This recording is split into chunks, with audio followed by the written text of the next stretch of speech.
The Atlanta Braves drop a tough one on Sunday Night Baseball against the Los Angeles Dodgers and lose that series. However, there were a lot of great things that came out of that game on Sunday night, including a wonderful performance by Spencer Strider. We'll talk about that. Also, give you our recap on the minor league system for the Atlanta Braves and who is shining down there. We'll cover all of that on today's episode of Lockedon Braves. So let's get into it.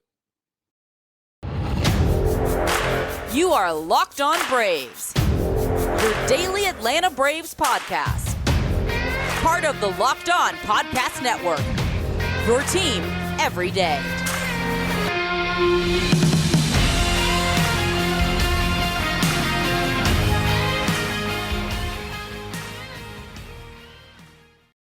Hey, and welcome back to Locked On Braves, part of Locked On Sports Atlanta, where we cover your favorite Atlanta sports teams each and every day. I'm your host, Jake Mastroianni. You can follow me on Twitter at shortstopball. Check out my bio there to see where I am covering the game of baseball, including the Atlanta Braves in written form over at tomahawktake.com. Also, make sure you follow the podcast on Twitter at LockedOn_Braves so you can be part of the conversations and any comments, questions, feedback that you may have for the podcast. And also, please make sure you subscribe to us on YouTube as well and hit that notification bell so you get notified every time we post a new episode. And thanks for making Locked On Braves your first listen each and every day. We post episodes daily, 5 days a week, Monday through Friday, and are free and available on all platforms. Today's episode is brought to you by BetOnline. BetOnline has you covered this season with more props, odds, and lines than ever before. BetOnline, where the game starts. Well, the Atlanta Braves lost the series over the weekend against the Los Angeles Dodgers. An emotional, just tough weekend overall, but kind of glad it's over for several reasons, and we'll dive into a lot of that on today's episode. Thought there were also a bunch of positives that come out of this weekend as well for the Braves, despite the series loss. And then we'll give you our minor league weekly update. Didn't have one last week, so glad to get back to that this week. We'll go over the top minor league performances from the previous 7 days. Before we get into that, I actually did want to start with a news update. Ronald Acuna Jr. fouled a ball off his foot in Saturday's game. Didn't come back out for the ninth inning. He actually played 4 innings after the foul ball came off his foot, but it got worse throughout the game, and he did not return for the ninth inning and obviously did not play on Sunday. He himself said that he could go on the IL just because he wasn't able to put much pressure on the foot. Braves have an off day on Monday before starting a series against the Phillies.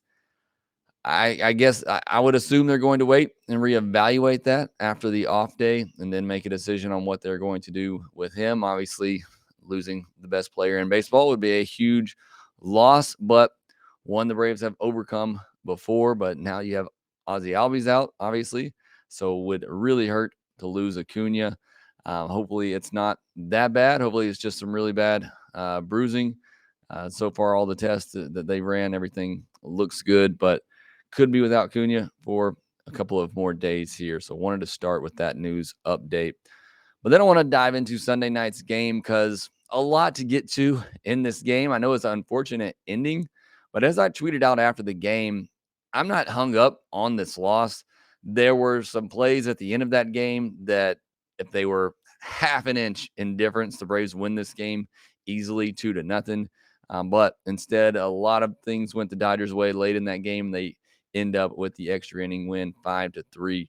But again, I thought there were several great things that happened in this game for the Braves to give you confidence long term. Yes, this hurts in the short term, the near term, losing that game to the Dodgers like they did, losing a series at home when Freddie Freeman's making his return to Atlanta. But overall, when I look at that game, forgetting what happened in the bottom of the ninth and the extra innings, I thought there were some big positives to take out of this. The biggest of which was Spencer Strider. I thought he was tremendous on Sunday night. Big spot, Sunday Night Baseball, playing the Dodgers, one of the best teams in baseball, coming off, a very shaky outing for Spencer Strider. I thought this to me, obviously I wanted the Braves to win, but it really didn't matter to me what happened after he left the game because of the performance that he had. It gives me so much confidence and so much joy going forward, knowing what he can do. And the line score, 6 innings, 5 hits, no walks, no earned runs, and 7 strikeouts. against a Dodgers lineup I know is missing some key pieces. They have some players underperforming, but still, they give you good at bats up and down their lineup. They always will, even the guys who aren't performing. You saw it with Cody Bellinger against Max Fried on Saturday, a guy not playing great, puts up a great at bat against Max Fried and comes through with an RBI. So they have guys up and down their lineup who are going to battle you and give you a good at bat. And for Spencer Strider to do that and to have the game that he did, getting 16 swings and misses a night after Max Fried got 20 swings and misses, it was just, I thought it was an incredible performance. And it was so uplifting and encouraging for me for him going forward and coming off a rough outing. He got 14 swings on his slider, 8 of them were swings and misses, which just tells you, even though he was primarily only throwing 2 pitches, he only threw 6 changeups. Everything else was fastball slider, and he was able to keep that Dodgers lineup off balance. And the biggest thing for me that I was looking for with Spencer Strider coming into this game was the fastball velocity. Talked about how it had dipped down almost 2 miles per hour in his last start. It was right back to his season average at 98 miles per hour on Sunday night. And something that I really loved, and I think it was intentional, he would sit 96, 97, 98 earlier in an at bat. And then when he needed it, he would go to 100 instead of just coming out of the gate, throwing 99, throwing 100 every fastball, and then losing that later in the game. It seemed like this game, he picked his spots more of when he geared it up for that 100 miles per hour. In fact, he hit 100 miles per hour in the 6th inning. So that to me, I think if that was intentional, and I have no reason to believe that it wasn't, that to me is a huge development for Spencer Strider for him going forward. If he can learn to utilize that and do that and not go full bore right out the gate, but instead, throw 96, 97, still very good, and be able to get through a lineup 2 or 3 times with that and have 100 in your back pocket when you need it, that is incredible for Spencer Strider if he's able to do that going forward. And I guess that's why I am so excited about this outing and about the future of Spencer Strider, because I thought that was big for him. The velocity not only was back, but the fact that he was able to turn it up a notch when he needed to later in the game. Again, I think that is huge for his development. So, and I love the fire that we saw from Spencer Strider coming in that 6th inning. The fact he had 2nd and 3rd, 1 out, gets a ground ball with the infield in to ground out, and then gets a big strikeout. And the fire from Spencer Strider coming off the mound, that had me absolutely lit in this game. Watching it on my couch had me jumping off the couch fired up. I loved that emotion from Spencer Strider right there. I love that Brian Snitker allowed him to get out of that inning, a young pitcher. You could have very easily seen Snitker come in and throw a McHugh or O'Day, which we'll talk about later. But instead, he lets Strider work out of it, and he gets out of that 6th inning. I loved that. That was maybe my favorite moment of the game. As far as the offense for the Braves in this one, not a lot, but they were going up against maybe the best pitcher in all of baseball this year in Tony Gonsolin. He certainly is up there in the NL Cy Young discussion. A big at bat from Ozuna. He had another 2-out hit. That's back-to-back games with big clutch hits for Marcell Ozuna.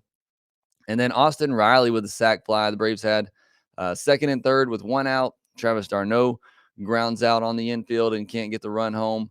And then Austin Riley in a 2-strike count gets a slider down and away and is able to get under the ball and lift it out to center field for a sac fly. I thought that was a great at bat and a great job of manufacturing a run. The home run ball was not there for the Braves on this night, and they were still able to manufacture a couple of runs again against a really good starter.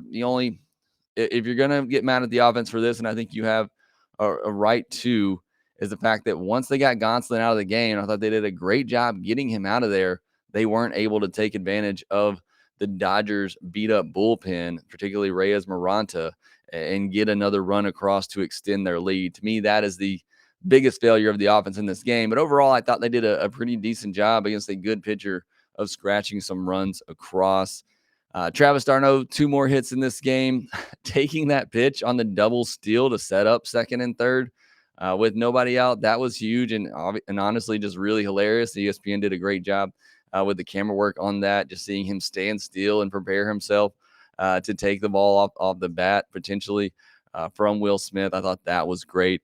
Umpire in this game really made some tough calls against Braves hitters in big situations. Matt Olson, it was a really close pitch on a 3-2 pitch, but it was a ball, at least according to the zone on the TV, and should have been ball 4 and possibly could have been another run for the Braves that inning. And then you had another situation. Michael Harris gets a 2-out hit. You bring up Dansby Swanson, the Braves' best hitter, and it just completely took the bat out of his hand. 2 of those balls that were called strikes were not even close in that count. So, again, this is why I'm not hung up on this loss, because there's just so many little things that went against the Braves in this game that is just kind of out of your control that you can't really do much about. Minter, nice bounce back outing for him. Had some rough ones. 3 of his last 4 he had allowed a run. So good to see him have a clean inning. Jansen gets the first 2 outs in the 9th and then gives up back-to-back singles. The biggest thing is letting Chris Taylor just take second base, and so he does score easily. I mean, that's the tying run, and you just basically give him second base, and that's going to happen with Jansen because of his slow delivery. But then it comes back to bite you as Trace Thompson gets a ball, off the end of the bat. We talk about it's a game of inches. This was half an inch. If it's half an inch further out, it's strike 3. The game's over. And not only that, if Matt Olson's glove or he jumps half an inch higher, then he catches the ball and the game's over. So, look, I hate it and I get the frustration. I didn't want them to lose this game, but there's just so many things in this game, especially towards the end, that just a little bit closer goes the Braves' way than they win this game. So I'm not that hung up on the loss. Look, the Braves can beat the Dodgers. They know they can beat the Dodgers. They've proven that they can do that. This week for me, with 4 against the Giants and 3 against the Dodgers, was the Braves trying to prove that their big winning streak against teams below 500 wasn't just them beating up on good teams. They've shown me in this past week that they're more than capable of going up against the best in the league this year and getting the job done. For me, they accomplished that. Just a couple other notes in extra innings. Freddie obviously comes in with a double that, again, on the line. If it's an inch or 2 further over, it's a foul ball. Again, just so many things that went the Dodgers' way and went against the Braves late in this one. But then I love that Matt Olson came in up in the bottom of the 10th and came right back with an RBI hit of his own. I thought that was a huge hit for Olson to do something big in a clutch situation like that. I don't feel like he's come through as many times as I would like in those situations. So I thought that was huge. Michael Harris was just some outstanding defensive plays in this game. Just incredible balls I thought he had no chance of getting to. There's at least 3 in this game where I thought he had no chance, and he gets to them. So continuing to love him out in center field. And then the questionable decision of the game is, why did Brian Snitker go to Darren O'Day in the 11th when you had Jackson Stevens ready? You end up bringing him in later in this inning. That to me is the only real questionable decision for Snitker in this one. I don't know why he just didn't start Jackson Stevens in the 11th. May not have mattered, may not have made any difference, but I just don't understand that. You got Jackson Stevens ready to go. He's the guy that can give you multiple innings, and you're already in extras. Why not send him out there and see, what he can do? To me, Darren O'Day has been getting too many calls in big spots here lately. I think you have to put him more in a lower leverage type of role at this point. But again, otherwise, I'm not hung up on this loss. I hate it because you were a strike away, and you get a player gets a ball off the very end of his bat that goes just out of the reach of Matt Olson, and you wind up losing the game in extra innings. And the extra innings rule is just a toss-up. It's a crapshoot right now for the Braves, who have not been very good with that new rule.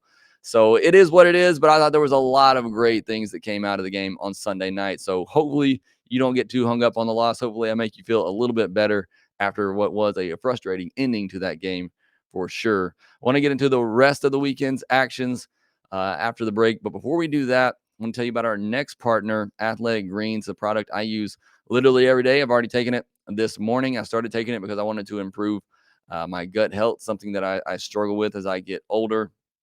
And with one delicious scoop of Athletic Greens, you're absorbing 75 high-quality vitamins, minerals, whole food source superfoods, probiotics, and adaptogens to help you start your day right. This special blend of ingredients supports your gut health, your nervous system, your immune system, your energy, recovery, focus, and aging. It's cheaper than getting all the different supplements yourself. You're investing in an all-in-one nutritional insurance. Athletic Greens was created when the founder experienced a ton of gut health issues and ended up on a complicated supplement routine to recover that cost him nearly $100 a day. So he created Athletic Greens after this experience to make things easier for you. And right now, it is time to reclaim your health and arm your immune system with convenient daily nutrition. It's just one scoop in a cup of water every day. That's it. No need for a million different pills and supplements to look out for your health. And to make it easy, Athletic Greens is going to give you a free 1 year supply of immune supporting vitamin D and 5 free travel packs with your first purchase. All you have to do is visit athleticgreens.com/MLB network. Again, that's athleticgreens.com/MLB network to take ownership over your health and pick up the ultimate daily nutritional insurance. This episode is also brought to you by Blue Nile. Whether you're ready to pop the question or you're celebrating a milestone moment, find jewelry as unique as her with modern convenience of online shopping at BlueNile.com. Blue Nile is the original online jeweler. Since 1999, they've helped millions of couples create their perfect engagement ring. Blue Nile is committed to ensuring that the highest ethical standards are observed when sourcing diamonds and jewelry. Blue Nile has simple online tools that let you choose the diamond shape, size, and clarity, as well as setting style. Blue Nile's bench jewelers then handcraft the perfect engagement ring and making each ring a one of a kind. Looking for fine jewelry but having trouble choosing? Blue Nile has jewelry experts on hand 24/7, available via phone or chat to help you find a memorable gift at every budget. Make your moment sparkle with jewelry from BlueNile.com, and Locked On Braves listeners get $50 off purchases of $500 or more. This podcast exclusive includes engagement pieces. Just use the code Locked On at checkout. That's code Locked On. Plus, every order is insured, ships free, and arrives in discreet packaging that won't give away what's inside. Shop stress free and find your forever piece. Go to BlueNile.com today. It was an emotional weekend in Atlanta for sure with Freddie Freeman's return. And look, we talked about this on the postcast. Grant McCauley, obviously part of the media there to see a lot of this. And I just think the word that came to mind watching this unfold on Friday was bizarre. I've never seen anything like this and I know emotion, and Freddie Freeman's an emotional player, and there's nothing wrong with that. And he didn't want to come out and say it. And he even said as much, he's just not ready to talk about regret right now. There's clear regret with Freddie Freeman and the fact that he is not with the Atlanta Braves. And it's just so odd to see a player who so badly wanted to be with a team and things just fell apart. And I think he knows that the blame is on him for letting it, get to that point and for letting his agents take control and for not being more proactive in the negotiations. Yes, you can place some blame on the Braves for, not being more aggressive and giving Freddie Freeman what he wanted. But at the same time, it's a business, and we all know that. And I think the Braves made a fair offer, not much different than the offer the Dodgers gave him. And Freddie Freeman knows that he messed up in all of this. And he knows that's why he's no longer a part of this organization that he does clearly love so deeply and wish that he was a part of. So it's just a bizarre situation for Freddie Freeman. And it's got to be weird for his Dodgers teammates as well to know that you got a guy here who is, and look, when Freddie Freeman takes the field, you saw it over the weekend. He's going to do the best that he can for his team. But he clearly doesn't want to be there. He clearly wants to be in Atlanta. And so it's just so weird to see and so bizarre. That was kind of my takeaway from all this on the weekend. I mean, this is a guy that is hurting and hurting badly because of how things went down. I think it would have been different if the Braves had given him, a very low ball offer and just not been very aggressive. But the fact that they gave him, I think, what his market determined for a 32-year-old first baseman, and he overplayed his hand, and his agents, hurt him badly in those negotiations, and we're not clear and upfront with what was going on. And he knows that he messed up because he did not step in, and that's why he's no longer with the team that he wanted to be with. And I think that's very clear at this point in time, and became even more clear over the weekend. So just weird, but I was very pleased and glad. I asked you all on Friday if you were going to the game, to be respectful, show Freddie the appreciation he deserves. And I thought Atlanta fans did just that. I was very proud of the fans there over the weekend. As far as the game on Friday, it was kind of meh. There really wasn't much to talk about from that one. Ian Anderson was not great. The Braves had a couple of chances early against Julio Urias, but then he kind of settled in that one. The Braves dropped that game on Friday, but that was more about Freddie Freeman's return than anything. On Saturday, you had Max Fried, your ace, come out and throw just a dominating performance, 20 swings and misses, the most that he has had this year. He became that stopper that you need to get the Braves a big win there in this series. Almost got through the seventh inning. I mentioned earlier the great at bat by Bellinger against Max Fried there. He sneaks one through the infield, and Max just can't get through that seventh inning. Braves end up blowing that game as well, a 3-0 lead that they blow, but then Ozuna with a big home run to come right back. Again, a big weekend for Ozuna, who had some big hits in Saturday and Sunday's games. Dansby with a big homer in that game as well. Going up against Trey Turner, those two battle out for the starting position at the All-Star game at shortstop.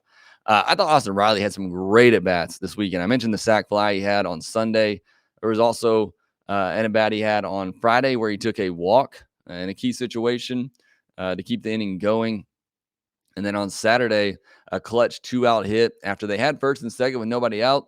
Acuna got picked off at second base. It looked like maybe they weren't going to get anything out of it. And then Riley with a huge clutch 2-out hit. And the only run the Braves scored that wasn't a home run in that game. I thought that was a huge moment there. And I thought Riley had a really good weekend, had some really good at-bats against some tough pitching that the Dodgers have there. So I know it's a series loss, but I thought there were some very good things that came out of that series. Again, most notably for me is the Braves just showing this past week against the Giants and Dodgers that they can hang with the best. And that's really what I needed to see, and the Braves proved that to me. BetOnline.net is your number one source for all your betting needs and sports info. Find all the latest sports developments, league reviews, and news, including Major League Baseball season, which is now the number one thing going with the NHL and NBA playoffs over. But they have more going on there with UFC, MMA, boxing, all of that. BetOnline is your continued source for all your sport wagering information, including live betting, esports, and more. BetOnline remains the number one best spot for all your sports scores, podcasts, and news this season. BetOnline is the fastest and easiest way to check on all your favorite sports and events, including MMA, boxing, and golf. Head to the website today or use your mobile device to learn more about the trends in action. BetOnline, where the game starts. All right, so we didn't do our minor league update last week as I was on vacation last Monday, so going to get back to that this week. Let me know in the comments who you want me to add to my top 10. I think it's time to kick Darius Vines out of the top 10, so let me know who you would like to replace him in the Braves' top 10 prospects. But quickly want to go through the top 10 and how they did this past week. Drew Waters, 6 for 24 last week, had a triple and a homer, 4 walks. He's slashing 264, 316, 440 on the year with 5 home runs, 12 walks to 44 strikeouts, and 3 stolen bases. Vaughn Grissom had a monster week the week before. This past week, not bad either. 8 for 26, a double, homer, 3 more stolen bases. He's now slashing 297, 381, 461 with 13 doubles, 9 homers, 26 walks, 36 strikeouts, and 17 stolen bases. He's got to get called up to Mississippi here pretty soon. Freddie Tarnock, last 7 days, 5 innings, 6 hits, no walks, 1 earned, and 5 strikeouts. 13 games this year, a 4.88 ERA, a 1.39 whip, 51.2 innings pitched, 23 walks, bit high, 57 strikeouts. Jared Schuster just went 4 1/3 innings this past week, gave up 8 hits, didn't walk anybody, gave up 3 runs, but only one of them was earned and had 7 strikeouts. In 13 games this year, he has a 3.53 ERA, 1.06 whip, 66 1/3 innings pitched, 17 walks, and 74 strikeouts. He was the best pitcher in the Braves system this year, but I think Kyle Muller has taken him over. This past week, Kyle Muller went 7 innings, gave up 3 hits, 2 walks, 2 earned runs with 7 strikeouts. And on the seasons now in 13 starts, Kyle Muller has a 2.96 ERA, a 1.08 whip, 76 innings, 23 walks, and 99 strikeouts. Whenever the Braves need another starter, I believe it's Kyle Muller that's going to get called up. Bryce Elder started 2 games this past week. First one, 7 innings, 7 hits, 1 walk, 3 earned, and 8 strikeouts. The next one, 5 innings, 6 hits, a walk, 5 earned, and 7 strikeouts. So not great in either one of those outings for Bryce Elder. He started 10 games at Gwinnett this year, a 5.86 ERA, 1.25 whip, 58 1/3 innings, 18 walks, and 59 strikeouts. I do like that he only walked a single batter in each of those outings. Again, that's one of the biggest keys for Elder right now is just that command and limiting the walks, but he is starting to get hit around a little bit more as well. But some big strikeout numbers. So, again, some good, some bad there for Bryce Elder. Braden Shoemake, 514 this past week, had a homer, hitting 272 on the year, 4 homers, 16 walks, 35 strikeouts, and 5 stolen bases. AJ Smith-Shawver, 5 innings, 4 hits, no walks, 3 earned, and 9 strikeouts this past week in his lone start. He started 12 games this year, a 5.10 ERA, a 1.44 whip, 69 and a third innings pitched, 86 strikeouts, and 20 walks. And then Andrew Hoffman, 6 innings, 4 hits, 2 walks, no earned, 7 Ks this past week. So a very good start for him. 13 games started, a 2.48 ERA, 1.06 whip, 69 innings, 16 walks, 76 strikeouts. And then I didn't mention Darius Vines, who I think I'm ready to kick out of the top 10. So let me know who you want to replace. He went just 4 innings this past week, 5 hits, 2 walks, 3 earned, 4 strikeouts, has a 5.45 ERA and 1.44 whip on the season. 69 and third innings, 86 strikeouts. So getting a bunch of strikeouts, but not much else for Darius Vines right now. And then going through each team, top performer of the week at Gwinnett, infielder Joe Dunnan was 6 for 18, had a double, a triple, and a homer. Tucker Davidson, a good start, 6 2/3, 6 hits, no walks, no earned, and 9 strikeouts. And Michael Tonkin out of the bullpen, 3 innings pitched, just 1 hit, no walks, 7 strikeouts, and a save. At Mississippi, Andrew Moritz, 10 for 24 on the week, including 3 doubles, a 6th-round pick in 2018 out of UNC Greensboro. He's 25 years old, slashing 266, 374, but just 329 with 10 doubles on the year. So getting on base, not a lot of power for Andrew Moritz. Justin Dean, 8 for 24, 2 doubles, a triple, and a stolen base. And then Coleman Huntley out of the bullpen, 2 games, 3 innings, 1 hit, no walk, no earned, and 6 strikeouts. For the Rome Braves, Jacob Pearson was 7 for 24 on the week, 2 doubles, 2 homers, and 3 stolen bases. He was a 3rd-round pick by the Dodgers in 2017. Luis de Avila, 5 innings, just 1 hit, but did walk 4 batters, 1 earned, and 9 strikeouts. Dylan Dodd, also at Rome, 6 1/3 innings, 6 hits, no walks, 5 runs, just 2 earned, though, and 7 strikeouts. So a good start for Dylan Dodd. And then finally, at Augusta, Geraldo Quintero, who I feel like is on this list every week, had 10 hits this past week, including 4 doubles, 2 triples, also walked 6 times and stole 3 bases, slashing 272, 357, 444 with 17 doubles, 4 home runs, and 17 stolen bases on the year. Kedon Morton was 8 for 20 with 2 homers and 3 stolen bases on the week. Cal Conley, 7 for 24, a double, a triple, 4 walks, and 3 stolen bases. And then JJ Niekro continues to impress, moving into the starting role this past week. 6 innings, 4 hits, no walks, no earned, and 7 strikeouts.